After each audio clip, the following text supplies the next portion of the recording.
Hello, ನಮಸ್ತೆ ಎಲ್ರಿಗೂ. ಎಲ್ಲ ಹೇಗಿದ್ದೀರಾ? ಚೆನ್ನಾಗಿದ್ದೀರಾ ಅನ್ಕೋತೀನಿ. ನಾನು ಚೆನ್ನಾಗಿದ್ದೀನಿ. ನಾನು ನಿಮ್ಮ ವೀಣಾ ಸುರೇಶ್. ಮತ್ತೊಮ್ಮೆ ನಿಮ್ಮೆಲ್ಲರಿಗೂ ನನ್ನ ಕಾರ್ಯಕ್ರಮವಾದ ಕಥಾಸರಣಿ ರಾಗಸುತಿ ಜೊತೆ ಕಾರ್ಯಕ್ರಮಕ್ಕೆ ಆತ್ಮೀಯ ಸ್ವಾಗತ. ಎಲ್ರಿಗೂ ಮತ್ತೊಮ್ಮೆ ಹ್ಯಾಪಿ ನ್ಯೂ ಇಯರ್. ಇದು ನನ್ನ ಮೊದಲ ಕಥೆ ಕೆಣಕುತ್ತಿದೆ ನಿನ್ನ ಕಣ್ಣೋಟ ಕಥೆಯ ಮುಂದುವರೆದ ಭಾಗ. ಪ್ಲೀಸ್ ಎಲ್ಲ ನೋಡಿ ಕೇಳಿ ಸಬ್ಸ್ಕ್ರೈಬ್ ಮಾಡ್ಕೊಳ್ಳಿ ನನ್ನ ಚಾನೆಲ್ಗೆ. ಹಾಗೆ ನಿಮ್ಮವ್ರಿಗೂ ಯಾರಿಗಾದರೂ ಇಷ್ಟ ಇದ್ದರೆ ಓದೋದು ಅಥವಾ ಕೇಳೋದು ಅವ್ರ ಹತ್ರನೂ ಹೇಳಿ ನನ್ನ ಚಾನೆಲ್ಗೆ ಸಬ್ಸ್ಕ್ರೈಬ್ ಮಾಡ್ಕೊಳ್ಳೋದಕ್ಕೆ. ಹೊಸ ವರ್ಷ ನಿಮ್ಮೆಲ್ರಿಗೂ ಶುಭವನ್ನೇ ತರಲಿ ಅಂತ ಆಶಿಸ್ತೀನಿ. ಮನಸ್ಸಿಲ್ಲದ ಮನಸ್ಸಿನಿಂದ ಕ್ಯಾಂಟೀನ್ನತ್ತ ಬಂದಿದ್ದಳು ಪ್ರಾರ್ಥನಾ ಕೆಲಸಕ್ಕೆ. ಕೆಲಸ ಮಾಡುತ್ತಿದ್ದರೂ ಮನಸ್ಸೆಲ್ಲ ಅವರ ಮಾತಿನ ಮೇಲೆಯೇ ಇತ್ತು. ಪದೇ ಪದೇ ಅವನೇ ನೆನಪಾಗುತ್ತಿದ್ದ. ಆದರೂ 6 ಗಂಟೆಯ ತನಕ ಅವಳು ಕೆಲಸ ಮಾಡಲೇಬೇಕಿತ್ತು. ಅಂತೂ ಇಂತೂ ತನ್ನ ಕೆಲಸ ಮಾಡಿ ಕೆಲಸದ ಸಮಯ ಮುಗಿಯುತ್ತಿದ್ದ ಹಾಗೆ ಹಾಸ್ಟೆಲ್ಗೆ ನಡೆದಳು. ಸಾಧ್ಯವಾಗುತ್ತಿಲ್ಲ ಅವನಿಗೆ. ಏನನ್ನು ತಾನು ಯೋಚಿಸಬಾರದು ಅಂದುಕೊಳ್ಳುತ್ತಾನೋ ಅದೇ ಯೋಚನೆ ಅವನನ್ನು ಮಲಗಲು ಬಿಡುತ್ತಿಲ್ಲ. ಸಾಕಾಯಿತು ಅವನಿಗೆ. ಒಂದು ಸಲ ಅವಳು ಕಣ್ಣಿಗೆ ಬಿದ್ದರೆ ತನಗೆ ಸಮಾಧಾನ ಆಗಬಹುದು. ದೂರದಿಂದ ನೋಡಿದರೆ ಏನೂ ತೊಂದರೆ ಇಲ್ಲವಲ್ಲ, ಯಾರಿಗೂ ತಿಳಿಯುವ ಆತಂಕವಿಲ್ಲ. ಎದ್ದು ಹೊರಟು ಬಿಟ್ಟ ಶರಶ್ಚಂದ್ರ. ಹಾಸ್ಟೆಲ್ಗೆ ಬಂದ ಪ್ರಾರ್ಥನಾಗೆ ಸಮಾಧಾನವೇ ಇರಲಿಲ್ಲ. ಹೋಗಿ ಬಂದು ಅವನಿದ್ದಲ್ಲಿಯೇ ಹೋಗಿ ನಿಲ್ಲುತ್ತಿತ್ತು ಅವಳ ಯೋಚನೆಯ ದಿಕ್ಕು. ಅವಯ್ಯ ಮೇಡಮ್ನ ಪ್ರೀತಿಸ್ತಿರ್ಬೇಕು. ಅದಕ್ಕೆ ಇಲ್ಲಿ ಗಂಟ ಯಾರನ್ನೂ ಮದುವೆ ಆಗಲಿಲ್ಲ. ಆದರೆ ಅವರು ಮೊದಲೇ ಯಾಕೆ ಮದುವೆ ಆಗಲಿಲ್ಲ? ಅವ್ರವ್ರದ್ದು ಏನೋ ಲೆಕ್ಕಾಚಾರ ಇರಬೇಕು. ಆಮ್ಯಾಕೆ ಮದುವೆ ಆಗೋಣ ಅಂದ್ಕೊಂಡಿರಬೇಕು. ಆ ಯೋಚನೆ ಅವಳಿಗೆ ದುಃಖ ಒತ್ತರಿಸಿಕೊಂಡು ಬರುವಂತೆ ಮಾಡಿತು. ಆದರೆ ನಂಗ್ಯಾಕೆ ಹಿಂಗಾಯ್ತಾ ಅದೇ? ಅವರು ಯಾರನ್ನೋ ಪ್ರೀತಿಸಿದ್ರು ಅಂದರೆ ನಂಗ್ಯಾಕೆ ದುಃಖ ಆಗಬೇಕು? ಯಾಕೋ ಅವಳಿಗೆ ಸಹ್ಯವಾಗುತ್ತಿಲ್ಲ ಅವನು ಬೇರೆಯವರನ್ನು ಹತ್ತಿರ ಬಿಟ್ಟುಕೊಂಡಿರುವುದು. ತನಗೆ ಅವರ ಹತ್ತಿರ ಒಂದು ರೀತಿಯ ಸುರಕ್ಷತಾ ಭಾವ ಮೂಡುತ್ತದೆ.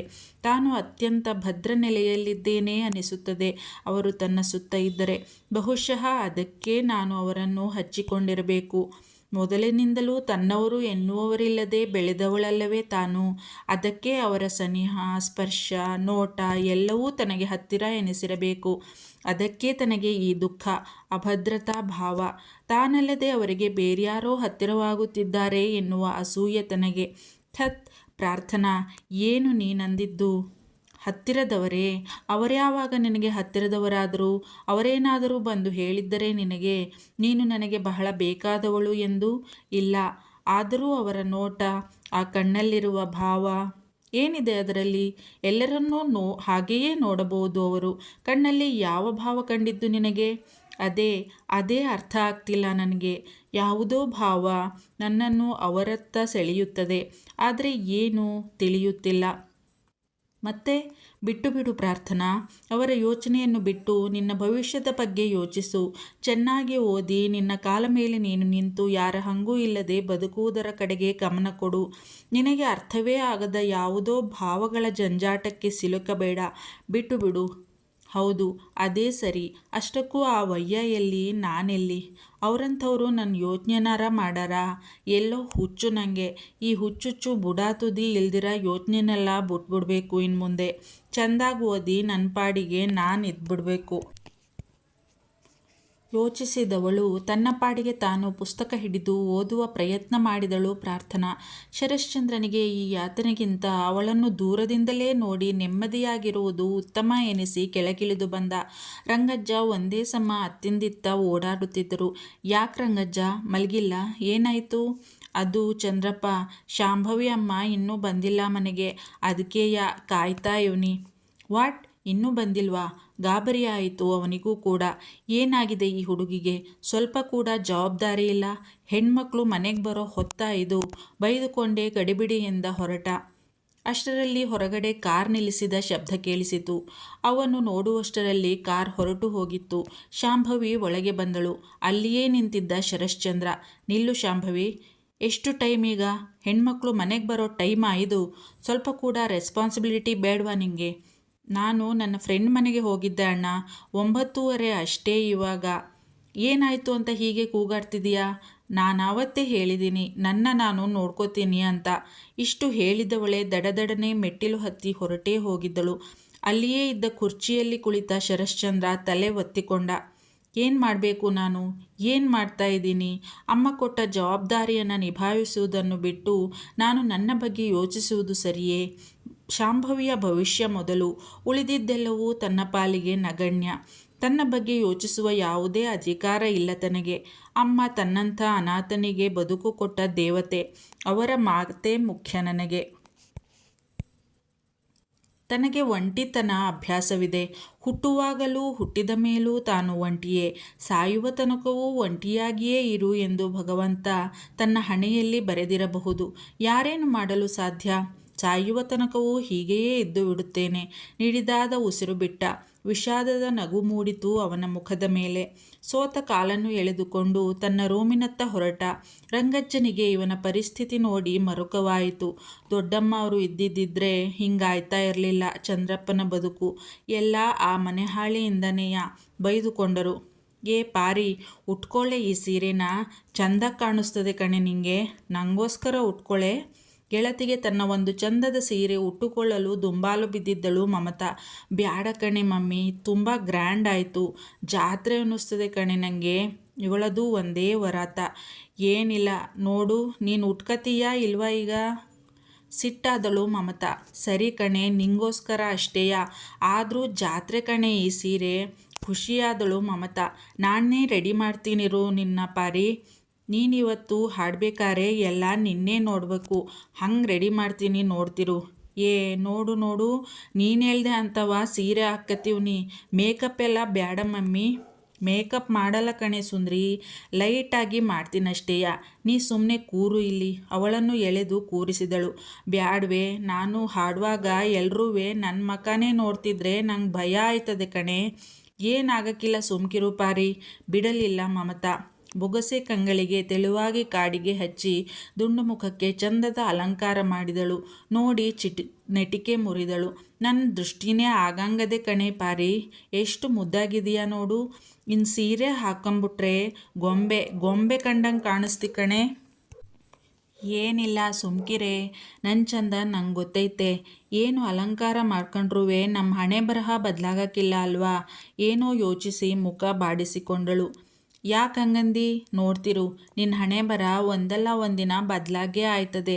ನಾನು ಹೇಳಿದ್ದ ಬರೆದು ಮಡಿಕೋ. ಏನಾಯ್ತದೋ ಕಾಣೆ. ಸರಿ ಬಿಡು, ಇರು ಸೀರೆ ಹಾಕ್ಕತೀನಿ, ನೀನು ತಯಾರಾಗು ಮತ್ತೆ. ಸರಿ ಕಣೆ, ಬಾ, ಟೈಮ್ ಆಗ್ತದೆ, ಬೇಗ ಹೋಗೋಣ. ತಯಾರಾಗಿ ಬಂದ ಪ್ರಾರ್ಥನಾಳನ್ನು ನೋಡುತ್ತಾ ಹಾಗೇ ಬಾಕಿಯಾದಳು ಮಮತಾ. ಬಿಳಿಯ ಬಣ್ಣದ ನೆಟ್ಟೆಡ್ ಸೀರೆ ಉಟ್ಟು ತನ್ನ ಗುಂಗುರು ಕೂದಲನ್ನು ಬಂಧಿಸದೇ ಬಿಟ್ಟಿದ್ದಳು. ಅವಳ ಚಂದದ ದೇಹಸಿರಿಗೆ ಆ ಸೀರೆ ತುಂಬ ಸುಂದರವಾಗಿ ಹೊಂದಾಣಿಕೆಯಾಗುತ್ತಿತ್ತು. ತಾನೇ ಮಾಡಿದ ಅಲಂಕಾರದಲ್ಲಿ ನಿಜಕ್ಕೂ ಕಡೆದಿಟ್ಟ ಪುತ್ಥಳಿಯ ಹಾಗೆಯೇ ಕಾಣುತ್ತಿದ್ದಳು ಪ್ರಾರ್ಥನಾ. ಏ ಮಮ್ಮಿ, ಆಗಿಂದ ಬಡ್ಕತ್ತಾನೇವ್ನಿ, ಕಿವಿ ಏನಾರ ಡಮಾರ್ ಆಗೈತಾ ನಿಂಗೆ? ಏನಂಗೆ ನೋಡ್ತಿದ್ದಿ? ಅಲಂಕಾರ ಜಾಸ್ತಿ ಆಗಿರಬೇಕು. ಬ್ಯಾಡ ಅಂತವ ಬಡ್ಕಂಡೆ ನಾನು, ಕೇಳ್ತೀಯಾ? ಇರು ತೊಳ್ಕೊಬತ್ತೀನಿ. ಗೆಳತಿಯ ಕೈ ಎಳೆದು ನಿಲ್ಲಿಸಿದಳು ಮಮತಾ. ತೊಳೆದು ಬಿಟ್ಟಿಯ ಆಮೇಲೆ? ನಿಜವಾಗ್ಲೂ ಎಷ್ಟು ಚಂದ ಕಾಣಿಸ್ತಿದ್ದಿ ಗೊತ್ತಾ? ನಿನ್ನ ಯಾವ್ದಾರ ರಾಜ್ಕುಮಾರ ಹಾರಿಸ್ಕೊ ಹೋಗೋದಂತೂ ಪಕ್ಕಾ ಇವತ್ತು. ಗೆಳತಿಗೆ ನೆಟಿಕೆ ಮುರಿದಳು, ದೃಷ್ಟಿ ತೆಗೆದಳು. ನಗು ಬಂತು ಪ್ರಾರ್ಥನಾಗೆ. ನಾನ್ಯಾವ ಊರಿನ ರಾಜ್ಕುಮಾರಿ ಅಂತವ ನನ್ನ ರಾಜ್ಕುಮಾರ ಹಾರಿಸ್ಕೊ ಹೋದನು? ನಿನ್ನ ತಲೆ ಸರಿ ಇಲ್ಲ ಮಮ್ಮಿ. ನಕ್ಕಳು. ನಗ್ಬೇಡ ನೀನು, ನೋಡ್ತಾ ಇರು, ನಾನು ಹೇಳಿದ್ದು ಒಂದಿನ ಸತ್ಯ ಆಯ್ತದೆ. ನಿನ್ನ ರಾಜ್ಕುಮಾರನೇ ಕಟ್ಕತಾನೆ, ಬರ್ದಿಟ್ಕ. ಅದ್ಬಿಡು ಬಾಬಾ, ಕಾಲೇಜ್ಗೆ ಹೋಗೋಣ, ಟೈಮ್ ಆಯ್ತಾ ಅದೇ. ನೀನೇ ಲೀಡರ್, ನೀನೇ ಲೇಟಾಗಿ ಹೋದ್ರೆ ಯಾರಾರ ಏನಾರ ಅಂದಾರು. ಯಾರೇನು ಐತಲ್ಲ ನಮ್ಮ ಜಂಬದ ಕೋಳಿ, ಅದು ಸುಮ್ಕಿದ್ದಾಳೆ. ನಿಂಗೇನಾರ ಅಂದಿಲ್ಲ ಅಂದರೆ ಉಂಡ ಅನ್ನ ಜೀರ್ಣ ಆಗಕ್ಕಿಲ್ಲ ಮುಂಡೆದಕ್ಕೆ. ಶಾಂಭವಿಯನ್ನು ಬೈದುಕೊಂಡಳು. ಕಾಲೇಜಿನಲ್ಲಿ ಇಂದು ಎಥ್ನಿಕ್ ಡೇ ಪ್ರೋಗ್ರಾಂ ನಡೆಯುವುದಿತ್ತು. ಕಾಲೇಜು ಮದುವಣಗಿತ್ತಿಯಂತೆ ಸಿಂಗಾರಗೊಂಡಿತ್ತು. ವಿದ್ಯಾರ್ಥಿಗಳು ಭಾರತೀಯ ಉಡುಪು ಧರಿಸಿ ಮಿಂಚುತ್ತಿದ್ದರು. ಶಿಕ್ಷಕರು ಕೂಡ ಭಾರತೀಯ ಉಡುಪಿನಲ್ಲಿಯೇ ಬರುತ್ತಿದ್ದರು.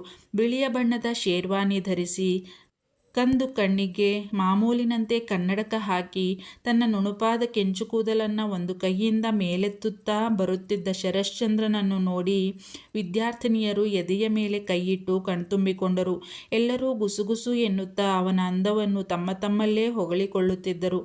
ಗೆಳತಿಯರ ಜೊತೆ ಮಾತನಾಡುತ್ತಿದ್ದ ಪ್ರಾರ್ಥನಾ ಏನೆಂದು ತಿರುಗಿ ನೋಡಿದವಳು ತನ್ನ ಬೊಗಸೆ ಕಂಗಳನ್ನು ಇನ್ನಷ್ಟು ಹಿಗ್ಗಿಸಿದಳು. ನೋಟ ಅವನಿಂದ ಸರಿಯದಾಯಿತು. ನೋಡುತ್ತಲೇ ಇದ್ದಳು. ಥಟ್ಟನೆ ನೋಟ ತಗ್ಗಿಸಿದಳು ಅವನ ಆ ರೀತಿಗೆ. ಅವನನ್ನು ನೋಡಿ ತನ್ನ ನೋಟ ಬದಲಿಸದಾದಳು ಪ್ರಾರ್ಥನಾ. ನೋಡುತ್ತಲೇ ಇದ್ದಳು. ನಮ್ಮ ಕಾಲೇಜ್ ಹುಡುಗಿರು ಹೇಳೋ ಹಂಗೆ ಎಷ್ಟು ಚೆಂದಾಗವ್ರಲ್ವಾ ನಮ್ಮ ಪ್ರೊಫೆಸರು. ಸೊಂಪಾದ ಕೆಂಚು ಕೂದಲು, ಆ ಜೇನುಕಂಗಳ ತೀಕ್ಷ್ಣ ನೋಟ, ನೋಡಿದರೆ ನೋಡುತ್ತಲೇ ಇರಬೇಕೆಂಬ ಭಾವ. ಬಿಳಿಯ ಬಣ್ಣದ ಶೇರ್ವಾನಿ ಅವನ ಸದೃಢ ಮೈಕಟ್ಟಿಗೆ ಬಹಳ ಸುಂದರವಾಗಿ ಕಾಣುತ್ತಿತ್ತು. ಎತ್ತರದ ಅವನ ಮೈಕಟ್ಟು, ದೃಢವಾದ ಗಂಭೀರ ನಡಿಗೆ ಎಂಥವರನ್ನೂ ಸೆಳೆಯುವಂತಿತ್ತು. ಶರಶ್ಚಂದ್ರ ತನ್ನ ಹಣೆಯ ಮೇಲೆ ಹಾರಾಡುತ್ತಿದ್ದ ಸೊಂಪುಗೂದಲನ್ನು ಒಂದು ಕೈಯಿಂದ ಮೇಲೇರಿಸುತ್ತಾ ಅತ್ತಿತ್ತ ದೃಷ್ಟಿ ಹರಿಸುತ್ತಾ ಬರುತ್ತಿದ್ದವನು ದೂರದಲ್ಲಿ ನಿಂತಿದ್ದ ಪ್ರಾರ್ಥನಾಳನ್ನು ನೋಡಿ ಕಳೆದೇ ಹೋದ. ನಿಧಾನವಾಗಿ ಅವಳಿಗೆ ಹತ್ತಿರವಾಗಿ ಬರುತ್ತಿದ್ದ. ಅಷ್ಟರಲ್ಲಿ ಯಾರೋ ತಡೆದು ಮಾತನಾಡಿಸತೊಡಗಿದರು ಅವನನ್ನು. ಹಾಂ ಹ್ಞೂ ಅನ್ನುತ್ತಿದ್ದ. ಅವನ ನೋಟ ಮಾತ್ರ ಅವಳ ಕಡೆಗೇ ಇತ್ತು. ಅವನ ನೋಟದ ತೀವ್ರತೆಗೆ ಎಚ್ಚೆತ್ತ ಪ್ರಾರ್ಥನಾ ಥಟ್ಟನೆ ನೋಟ ಬದಲಿಸಿ ಸರಿದು ಹೋದಳು. ಚಂದಿರನ ತುಂಡೊಂದು ಕಣ್ಮುಂದೆ ಬಂದು ಸರಿದು ಹೋದ ಅನುಭವವಾಯಿತು ಶರಶ್ಚಂದ್ರನಿಗೆ. ಹಣೆ ತೀಡಿಕೊಂಡು ಮಾತನಾಡಿಸುತ್ತಿರುವವರಿಂದ ಬಿಡಿಸಿಕೊಂಡು ಕಾಲೇಜಿನ ಒಳಗೆ ಬಂದ. ಅವನ ದೃಷ್ಟಿ ಪ್ರಾರ್ಥನಾಳನ್ನೇ ಹುಡುಕುತ್ತಿದ್ದ ವ್ಯಕ್ತಿಯ ದರ್ಶನವಾಗದೆ ನಿರಾಶೆಯಾಯಿತು ಅವನಿಗೆ. ತಲೆ ಒದರಿ ತನ್ನ ಕ್ಯಾಬಿನ್ನತ್ತ ನಡೆದವ ಕಣ್ಮುಚ್ಚಿ ಕುರ್ಚಿಯಲ್ಲಿ ಕುಳಿತು ಸುಧಾರಿಸಿಕೊಳ್ಳುವ ಪ್ರಯತ್ನ ಮಾಡುತ್ತಿದ್ದ. ಅವಳು ಅವನ ನೋಟಕ್ಕೆ ತತ್ತರಿಸಿ ಒಳಗಡೆ ಏನೋ ಒಂದು ಕೆಲಸ ತಾನೇ ಸೃಷ್ಟಿಸಿಕೊಂಡು ಮಾಡುತ್ತಿದ್ದಳು. ಥತ್, ಏನಾಗೈತೆ ನನ್ನ ಬುದ್ಧಿಗೆ ಅಂತೀನಿ. ಆ ವಯ್ಯನ್ ನೋಡ್ತಿದ್ದಂಗೆ ಬೆಪ್ತಕ್ಡಿ ಹಂಗೆ ಕಣ್ಣು ಬಾಯಿ ಬಿಟ್ಕೊಂಡು ನಿಂತ್ಬಿಟ್ನಲ್ಲ. ನನ್ನ ಬುದ್ಧಿ ದನ ಮೇಯ್ಸಕ್ಕೆ ಹೋಗದಂತೂ ದಿಟ್ವೇ ಒಂದೊಂದು ಸಲ. ನನ್ನ ಹಂಗೆ ನೋಡಿ ಏನು ಅನ್ಕೊಂಡ್ರೋ ಆ ವಯ್ಯ. ಏನು ಅನ್ಕೊಂಡಾರು? ಕಾಲೇಜ್ನಾಗಿರೋ ಎಲ್ಲ ಹುಡುಗಿರು ಅವ್ರನ್ನ ಹಂಗೆ ನೋಡ್ತಿದ್ರಪ್ಪ. ನಾನೊಬ್ಳೇನ ಆ ವಯ್ಯನ ಹಂಗೆ ನೋಡಿರೋದು. ಆದರೆ ಅವರು ಎಲ್ಲರನ್ನೂ ನೋಡ್ತಿರ್ಲಿಲ್ವಲ್ಲ, ನಿನ್ನ ಮಾತ್ರ ನೋಡ್ತಿದ್ರು ಅಲ್ವಾ? ಮಿಂಚು ಹೊಡೆದಂತಾಯಿತು ಪ್ರಾರ್ಥನಾಗೆ. ಹೌದಲ್ವಾ? ನನ್ನೇ ಯಾಕೆ ಹಂಗೆ ನೋಡ್ತಾರೆ ಆವಯ್ಯ ಪ್ರೊಫೆಸರು? ಎಂಥ ಮೋಹಕ ನೋಟ ಅದು. ಅವರ ಆ ನೋಟ ನನಗೆ ಏನೋ ಹೇಳ್ತಿರೋ ಹಾಗೆ ಅನ್ನಿಸ್ತದೆ. ಆ ಕನ್ನಡಕದ ಒಳಗಿನ ಕಂದು ಕಣ್ಣಿನ ತೀಕ್ಷ್ಣ ನೋಟ ನೋಡಿದರೆ ನನಗೆ ಮೈ ಝುಮ್ ಅನ್ನೋ ಹಂಗಾಯ್ತದೆ. ಯಾಕೆ? ನಿಂಗೆಲ್ಲೋ ಭ್ರಮೆ ಪ್ರಾರ್ಥನಾ. ಅವರು ಮೇಘನಾ ಮೇಡಮ್ನ ಪ್ರೀತಿಸ್ತಾವ್ರೆ. ನಿನ್ಯಾಕೆ ನೋಡಾರು?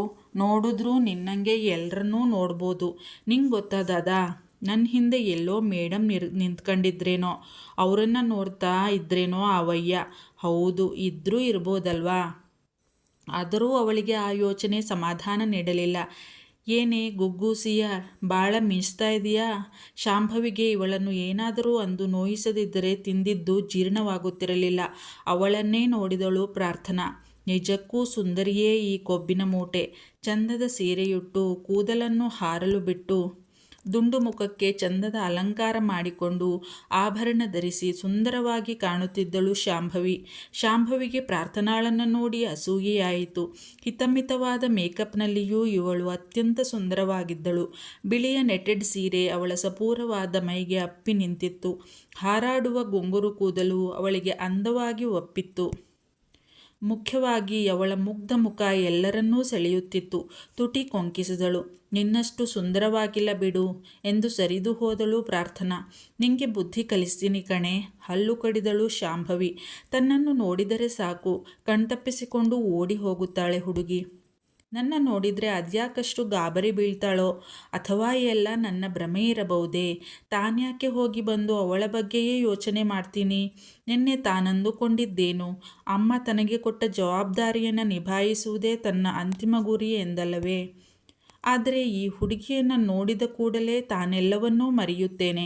ತನ್ನನ್ನೇ ತಾನು ಮರೆತು ಬಿಡುತ್ತೇನೆ. ಅದರಲ್ಲೂ ಇಂದು ದೀರ್ಘ ಉಸಿರು ಬಿಟ್ಟು ಎದೆ ಸವರಿಕೊಂಡ ಶರಶ್ಚಂದ್ರ.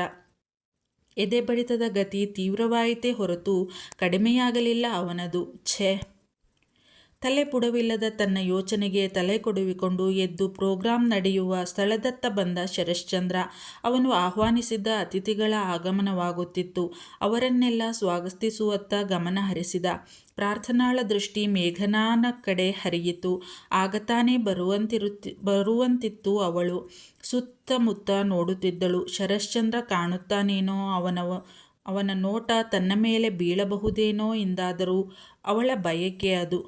ಓ, ಮೇಘನಾ ಮೇಡಮ್ಮು ಆವಯ್ಯ ಪ್ರೊಫೆಸರ್ ಸರ್ನ ಹುಡುಕ್ತಾವ್ರೆ ಅನ್ನಿಸ್ತದೆ. ವಿಷಾದದ ನಗು ನಕ್ಕಳು. ಜೋಡಿ ಚಂದಾಗದೆ ಅಲ್ವಾ ಇಬ್ರದ್ದುವೆ? ಮೇಡಮ್ ನಿಜವಾಗ್ಲೂ ಸುಂದರವಾಗವ್ರೆ. ಅವಳನ್ನೇ ನೋಡಿದಳು. ಗುಲಾಬಿ ಕಪ್ಪು ಕಾಂಬಿನೇಷನ್ನ ಸೀರೆಯುಟ್ಟು ತನ್ನ ನಯವಾದ ಕೂದಲನ್ನು ಬಂಧಿಸಿ ಗಾಢ ಮೇಕಪ್ಪಲ್ಲಿ ನೋಡಲು ಸುಂದರವಾಗಿದ್ದಳು. ವಯಸ್ಸಿಗೆ ತಕ್ಕ ಗಂಭೀರತೆ ಇತ್ತು ಮುಖದಲ್ಲಿ. ಒಂದೇ ಪ್ರೊಫೆಷನ್ ಇಬ್ರದ್ದುವೆ, ಒಂದೇ ವಯಸ್ಸು ಇರ್ಬೋದು ಹೆಚ್ಚು ಕಡಿಮೆ. ಒಟ್ನಲ್ಲಿ ಎಲ್ಲದ್ರಾಗೂ ಒಂದೇ ಥರ ಇಬ್ರುವೆ ಚೆಂದಾಗಿರಲಿ ಹಾರೈಸಿತು ಅವಳ ಮುಗ್ಧ ಮನಸ್ಸು. ನಿಡಿದಾದ ಉಸಿರು ಬಿಟ್ಟವಳು ಒಳಗೆ ನಡೆದಳು. ಮುಂದಿನ ಪ್ರೋಗ್ರಾಂನ ತಯಾರಿ ಮಾಡಲು. ಮೇಘನಾಳಿಗೆ ದೂರದಲ್ಲಿ ಅತಿಥಿಗಳನ್ನು ಬರೆಮಾಡಿಕೊಂಡು ಮಾತನಾಡಿಸುತ್ತಿದ್ದ ಶರಶ್ಚಂದ್ರ ಕಾಣಿಸಿದ. ಭಾರತೀಯ ಉಡುಪಿನಲ್ಲಿ ಅವನನ್ನು ನೋಡಿ ಕಣ್ತುಂಬಿಕೊಂಡು ಅವನತ್ತ ಹೆಜ್ಜೆ ಹಾಕಿದಳು. ಬಂದ ಅತಿಥಿಗಳಲ್ಲಿ ಅವನ ಕ್ಲಾಸ್ಮೇಟ್ ಗಗನ್ ಕೂಡ ಇದ್ದ. ಅವನದೂ ಒಂದು ಕಾಲೇಜ್ ಇತ್ತು ಮೈಸೂರಲ್ಲಿ. ಇಬ್ಬರೂ ಸಮವಯಸ್ಕರು. ಅವನಿಗೆ ಮದುವೆಯಾಗಿ ಡಿವೋರ್ಸ್ ಕೂಡ ಆಗಿತ್ತು. ಅವನ ಜೊತೆಯೇ ಮಾತನಾಡುತ್ತಿದ್ದ ಶರಶ್ಚಂದ್ರ.